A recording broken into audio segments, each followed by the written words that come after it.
যোৱাকালি বিজেপিৰ দলীয় সভাত আমাৰ পোকেৰাগ্ৰাম সমষ্টিত MCLA অৰূপ কুমাৰ দে ডাঙৰীয়া কিছুমান কথা কোৱা আমি ছ'চিয়েল মিডিয়াত বড়ো আৰু ইছামিজ ছ'চিয়েল মিডিয়াত আমি যোৱাকালিৰ পৰা দেখি আছোঁ। এইটোৰ ওপৰত মই কিছুমান কথা ক'ব বিচাৰিছোঁ। আমাৰ MCLA অৰূপ কুমাৰ ডাঙৰীয়া কিছুমান কথা কৈছে। প্ৰথমতে তিনিটা পইণ্ট মই দেখিবলৈ পাইছোঁ। প্ৰথমতে কৈছে বিটিআৰ অঞ্চলত আহি থকা ইলেকশ্যনত আমাৰ অৰূপ দে ডাঙৰীয়াই মানে বিটিআৰ অঞ্চলত যেনে তেনে কাম কৰি বিজেপিক জয়যুক্ত কৰিব বুলি কৈছে।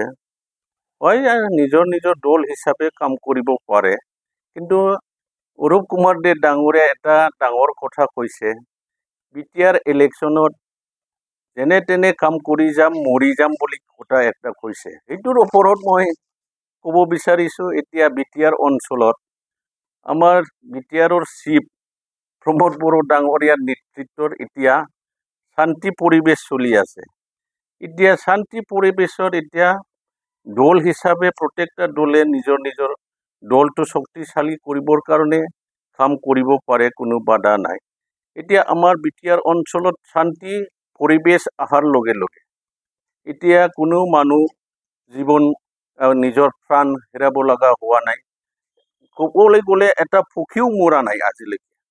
সেইটো সময়ত যদি দলৰ কাৰণে বা ইলেকশ্যনৰ কাৰণে আমাৰ অৰূপ কুমাৰ দে ডাঙৰীয়া যদি মৰিব লগা হয় বা মৰিব কয়, এইটো দুৰ্ভাগ্যজনক কথা।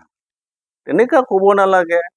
অৰূপ কুমাৰ দে ডাঙৰীয়া, আপোনাক মই অনুৰোধ কৰিব বিচাৰিছোঁ, আপুনি দলীয় কৰ্মী হিচাপে বা দলীয় লিডাৰ হিচাপে কাম কৰি থাকক। আমাৰ ক'বলগীয়া একো নাই আৰু মৰিব নালাগে। মোৰ অনুৰোধ, আপুনি ইলেকশ্যনৰ নামত বা দলৰ নামত এতিয়া শান্তি পৰিৱেশ দিনত আপুনি মৰিব নালাগে, এইটোৱে মই অনুৰোধ কৰিছোঁ। আৰু ছেকেণ্ডলি, আপোনালোকে গম পায়, অৰূপ কুমাৰ দে ডাঙৰীয়া এটা কথা কৈছে, BPF আৰু UPPL দলে BPF 15 বছৰ শাসন কৰাৰ পিছত ডিষ্ট্ৰিক্টত পাৰ্টি অফিচ বনাব পৰা নাই, আৰু UPPL 5 বছৰ শাসন কৰাৰ পিছত পাৰ্টি অফিচ বনাব পৰা নাই। হয়, সঁচাকৈ আমি বনাব পৰা নাই। আমি কাৰাপশ্যন কৰি বা পাৰ্টি অফিচ বনাব খোজা নাই। আমি UPPL দল হিচাপে ৰাইজৰ কাৰণে এতিয়া কাম কৰি আছে, আমি কাম কৰি যাম। এতিয়া আমি UPPL পাৰ্টি হিচাপে আমি ভাড়া ঘৰত অফিচ কৰি এতিয়া ৰাইজৰ কাৰণে কাম কৰি আছে। এতিয়া ডাঙৰ অফিচ লাগে বুলি মই ভবা নাই। এতিয়া ছেক্ৰিফাইচ বা ৰাইজৰ কাৰণে কাম কৰা সময়ত এটা দলীয় বা পাৰ্টিৰ এটা ডাঙৰ অফিচ লাগে বুলি মই ভবা নাই। লগতে মই ক'ব বিচাৰিছোঁ, UPPL দল হিচাপে কেতিয়াও মানে কাৰাপশ্যন কৰি কিবা এটা বনাব খোজা নাই। আমি সদায় ৰাইজৰ কাৰণে কাম কৰি যাম।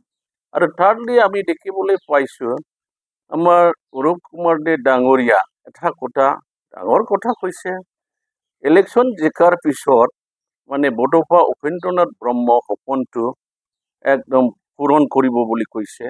ইলেকশ্যন জিকাৰ পিছত আপুনি যদি কৰিব বিচাৰে, ঠিকেই আছে, কিন্তু উপেন্দ্ৰনাথ ব্ৰহ্ম, আমাৰ বডোফা উপেন্দ্ৰনাথ ব্ৰহ্ম আল্টিমেট উদ্দেশ্য, এই সপোনটো BSC, BTC বা BTR নাছিল। আমাৰ বডোফা উপেন্দ্ৰনাথ ব্ৰহ্ম সপোন আছিল, উদ্দেশ্য আছিল ছেপাৰেট ষ্টেট বড়োলেণ্ড।